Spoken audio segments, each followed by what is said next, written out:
Jambo Rafiki, I'm Elizabeth from Kasiwa82 and I hope you are doing really well. If you're new to my channel, welcome. And if you've been here before, welcome back. It's time for another Friday flip, and as always, a link to that playlist is up above as well as down below. I've had a couple of questions on how do I actually create my own DIY traveler's notebook covers. I've got a video, and I think it was last week or the week before that talks about how I make my own inserts. And so today what I'm going to address is the question of how do I make my own covers. For those of you familiar, a traveler's notebook, from the Traveler's Factory in this particular case, this is the official one, and there's many knockoffs of this, right? There's many vendors that make their own version, and in my case, as well as many journalers, we make our own covers as well. They're really cost effective and inexpensive if you make your own. If you buy them, they tend to be on the pricier side. So this is what the official Traveler's Factory TN cover looks like. It's essentially a piece of leather folded in half. It's got an elastic closure as well as an elastic one string down the inside in which you attach your notebooks to. So the reason you want to use these and why these are so fun and popular is basically you go ahead and replace the notebooks or inserts and you keep reusing the cover. There's something really fun about that, right? Now you could do the same thing with books or journal covers that work as folios. But today we're going to talk about the Traveler's Notebook covers. So this is an official one. It was gifted to me. They run around between 45 and 50 US dollars. So these are not cheap per se. It depends on what you're looking at notebook wise. But a lot of stores that sell them on their own are even more expensive. Now, you can make this cover out of leather. You can make it out of paper. You can make it out of fabric. You can make it out of all kinds of things.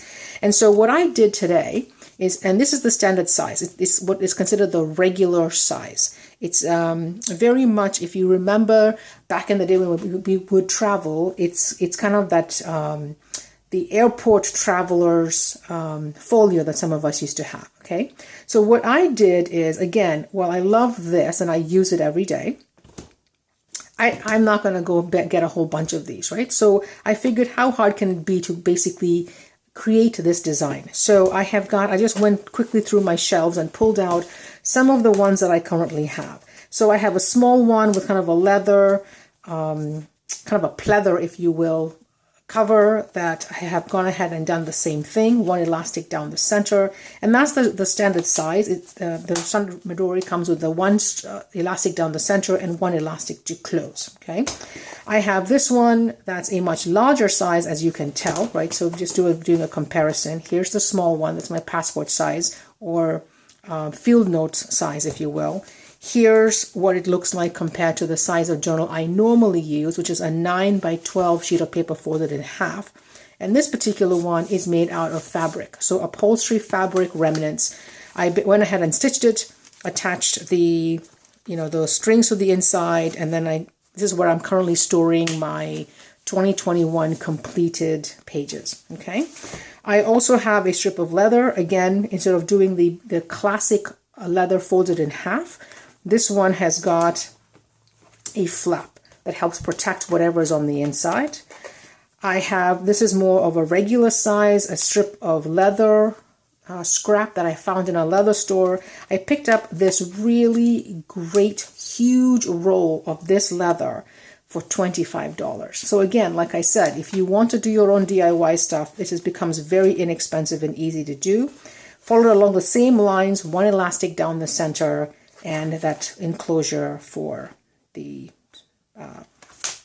elastic for the strap, okay, or for the closure. Now, this is one I started with when I was first looking at, do I even want to play with the Traveler Notebook system? I've used folios, I've used journals, and what this cover is, you know those recycling bags we get when you buy them from your local grocery store or Target or whatever. This is the piece of plastic that sits in the bottom of that bag. The bag had basically fallen apart after many years of use, and I said, hey, this plastic is actually sturdy enough that I can use it as a cover. So that's essentially what that is. So making the holes, running the elastics, and then I've got a bunch of, inserts in there. So let's talk about how you go ahead and run the elastic through. I think what I will use, let me just talk about this one first because it's easy to see. Okay, so let me get to the center of this so I can take this out so we can talk about it. So the first thing you have to decide is what size journal or inserts are you going to use. If you're using the standard size, then there are measurements online that you can take a look at it. What you want to do is find a cover, whether it's fabric or leather or pleather, whatever, vinyl will also work, is you want to come up with a piece of cardboard template, which is what I end up doing a lot, okay? I use a template that helps me figure out what size do I need. So you lay it out, and then what I do, because this is the standard notebook, right? It's got one elastic that runs down the inside of that spine. So what I do is I use a crocodile tool. Now again, you don't have to have a crocodile. You can just use an awl, you can use a nail, any way to make these holes. And what I do is I put a nail, I put a hole there and there, and here, okay? So let me run it this way so you can see. There's two holes, you can see here. There's two holes I have punched on the top and two holes I've punched on the bottom. And all I'm doing is, again, you could run this so that the elastic is on the outside if you want, but what keeps it nice and looking clean is the elastic gets run on the inside. So what happens is, think of taking an elastic, and again, you can use elastics of a variety of lengths. I have these in really thin, colorful ones that you can pick up at Joann's or Michael's. I also went to Amazon and just picked up a roll of this thicker one. I think it's a 2mm elastic. I have a roll of this. So all you're doing is start from the inside, thread it into the bottom hole going out, come up the inside hole, and do the same thing here. So remember, what you want is there's going to be two strings on the inside. You want the longer one to be going from the outermost top to the outermost bottom. That gives you your long single thread of elastic. And then you just knot the other two, square knot. Then you punch a hole in the center. And the way you do that I have found the easiest is you fold this in half. You use your crocodile tool, and instead of making a full circle hole, you kind of align it so that you're kind of cutting a semicircle.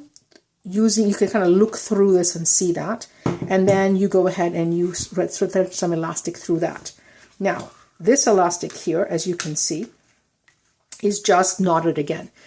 You can decide if you want to put eyelets, like I think I did here, right? You can actually use eyelets and grommets as a way to kind of help give you some decorative touch. But I have found that works just as well not to even do that. The leather holds that pretty well. So you are running the elastic on the inside so that the longer loop is on the outer or topmost bottom and topmost top and bottom, and the shorter one string is on the closer holes, if you will. Knot it, and there you go. Make a hole in the center, run the elastic through, and there you go. Okay, so that's as simple as it is. So then what you're doing is you've got your notebooks in whatever size you decided to make them, and what you do is you run it through the longer of those two strings. See that? It's on the longer of those two strings. Now, again, you can attach other things on the shorter string if you want, but that's how this works. So this is really simple to do if you want to do a one elastic. You can also do multiple elastics. Here's an example. Let me take this out.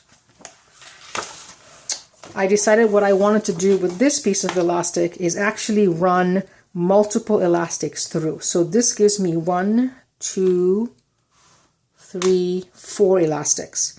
And what that is I have 3 holes. Okay, there's a 1, 2, 3. Same on the top as the bottom. There's 3 holes. And then all I'm doing, again, is I want the elastic length to be on the inside. So I'm going from the inside out and looping my way through and then tying it. Now, in this particular case, I chose, because I was going to have a flap, I chose not to have the center hole closure. What I chose to do is make a little hole here, and then I'm basically tying it this way. See what I'm saying? So Very simple to do, very easy to do. Again, I would try making it on before you go and do this, on whatever piece of leather you have, or if you happen to have an expensive piece of leather, I would go ahead and try it on something that's kind of as a test case sample, so that you can see what you're doing in terms of making the holes and how you thread it. And then go ahead, once you've got that template set up and you understand how to do it, then go ahead and do it on the actual piece. So if you look at this particular one, what I did here was a little bit different. I decided to, instead of making the 2 holes, right, the way you would normally bind this is you make 2 holes, 1 and 2, 1 and 2, do the threading. I opted to only make 1 hole. So you can see that here, right? There's 1 hole there with a grommet. There's 1 hole here with a grommet. And then what I did is I used the top of my fabric as the second hole. You've seen me do this before when I bind my inserts. There's a lot of times I actually like using the top of my signatures or covers as my additional hole. So I treat this as though this cover has got 4 holes for the binding, but there's only actually 2 that I punched, here, and then I use these 2. So 1, 2, 3, 4. See what I'm saying? So that's another option that's easy to do. And again, like I said, you can make it with all kinds of material. I just love playing with them, and they cost almost nothing to make. The elastic, I think I paid $10 or so for a roll that's going to last me my lifetime. And then this is scrap I already had. This is scrap I already had. I think I picked up this piece of leather for about $10. And then I realized that if I go to my leather, a store here that sells leather, I can pick up scraps or offcuts for really, really inexpensive amounts of money.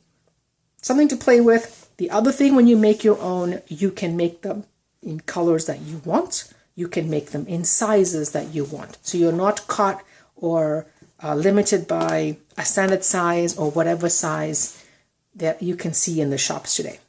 So that's what I have for you today. If you have any questions or comments, please let me know in the boxes down below. If you make your own TNs, I'd love to see what you're doing as well. Again, there's many, many ways you can customize these and make them really cool.